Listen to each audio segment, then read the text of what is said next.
Life on Earth is in the worst state in hundreds of thousands of years, and human activity is to blame. That's the key finding of the UN body tasked with assessing the state of our planet's biodiversity. A million species currently face the threat of extinction, some within decades because of habitat destruction on land and sea. Animal and plant species are being lost at a rate tens or even hundreds of times faster than in the past. Well, Natacha Butler is at the UNESCO headquarters in Paris. That's where that meeting to discuss that report is being held right now. Natacha, from what you're hearing from the meeting, what are the headlines coming from that?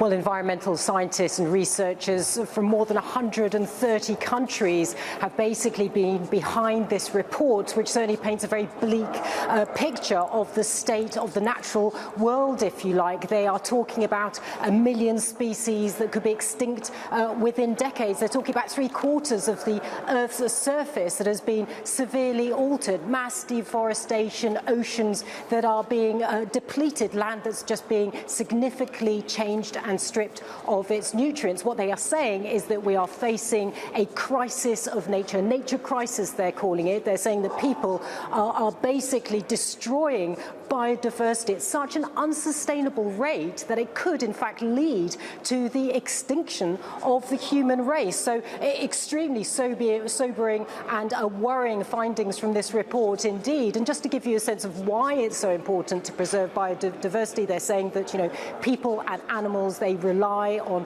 plants and insects for pollination, for food, for clean water, and for a stable climate. So it's absolutely essential to try and reverse this decline. Now, in terms of some of the causes of this declining biodiversity, well, they're saying things like trade, increased consumerism, consumption, agriculture. All these things are putting more and more pressure on the world's land and oceans.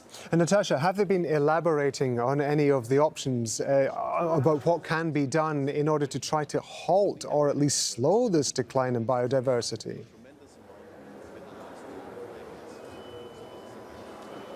Well, the first step, if you like, the first aim of this report is actually just to raise awareness, to try and tell governments, businesses, farmers and individuals that this is the state of the natural world. This is the state of the planet's biodiversity. Then, of course, there is an urgent call to act and to do more to reverse this decline, because what experts are saying is it could be possible to reverse the decline in biodiversity, but actions have to be taken right now. They're saying that this nature crisis is in fact as severe, as important, as significant as climate change in terms of the impact that it can have on the world and on the human race. They are hoping that they might get the same sort of momentum and motivation to stop this nature crisis from developing any further as we've seen for climate change. In terms of concrete action, well, at the end of next year in 2020, world leaders are expected to come together at another conference and agree on some sort of